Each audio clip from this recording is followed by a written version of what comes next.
unsa man ang kahimtang nimo karon, kung sa ligan nimo yang pulong, muhatag ni hingpit nimo nga direction. Makahatag kalinaw, makahatag pagtuo, makahatag og kalipay sa atong kasing-kasing. So dili ka punon makaigsunan atong tunan ang pulong sa Ginoo. Apan before ko mo padayon, pwede bang magamputa para sa pulong?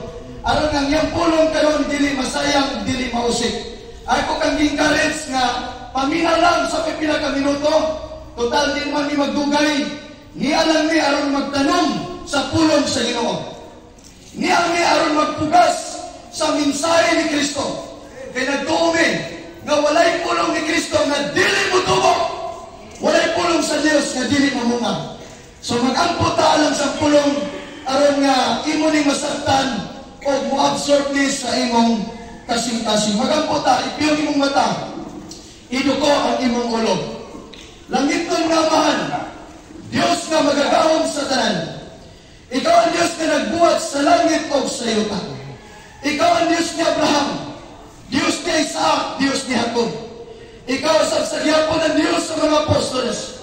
Ikaw sa sagyapon ng Dios kamong isampit karon. Among i-acknowledge Ginoo ang imong sagradong presensya karon. Salamat niini nga buhaton. Ikaw mo'y nagplano niini. Ikaw mo'y naghatod na mo dinhi. Busa nag-ampo ang imong alagad karon. Nang imong presensya karon, mukuyanap ani nga dapit. Walay usa karon nga dili makasinati sa milagro. Amahan nag-ampo ko nga karong orasa matao Ginoo ang bagong kinabuhi. Pinagisagahom sa imong pulong.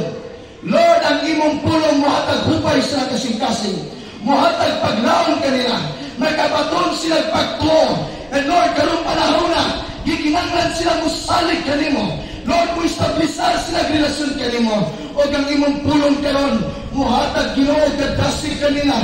Maabdi lang sa labutan. Maabdi Lord ang espirituhanon nga understanding. Pero mula sa Ginoong Dios, among gigapos ang tanang demonic stronghold niini nga dapit, tanang klaseng witchcraft ani nga dapit, among gigapos by the authority of the name of Jesus, by the power of the Holy Ghost. I decree and I declare the blood of Jesus over this place in the name of Jesus. Walay balatian karon nga di maayo, walay problema karon nga di masulban. Pinagisagahom sa ngalan ni Kristo. Lord, nag-ampo ko ang kagawasan, kaluwasan, mag-aabot sa ilang kalag. Mabrihan Ginoo ang ilang espirituhanon nga pagpanabot. Panalangin kini nga dapit, bindisili kini nga dapit, ang among barangay council, ang among board of president, nag-ampo mi Ginoo. Pero orasa, magabisita ka sa ilang kasing-kasing, mabuhat ka sa tanan nga niya karon, sa tanang lumulupyo ni nga dapit. Ginoong Dios, ipadalagi mo mga manununa, magministeryo karon, magapanggahon karon, magaluwas ug magkalag. Sa Dios mo nagbilin kini nato nga kinabuhi karon. Uban ka nato kini nga pagkampo, langit ng namahan. Atong balikon, langit ng namahan. Dios nga magagahon sa tanan. Salamat sa mong dakong gugma ka na. Akong giangkon nga akong nakasala kanimo. Nakasala ko sa akong pinuhatan. Nakasala ko sa akong pagpamulong.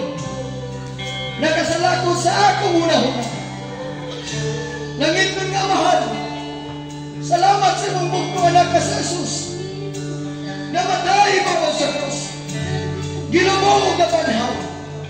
Salamat sa pagbayad mo sa akong sila. Salamat na karurasa. Imo kong ginawa na mahimo ni mong anak. Ginoong Jesucristo. Salamat sa imong pagpasayo. Ako kang giangkon.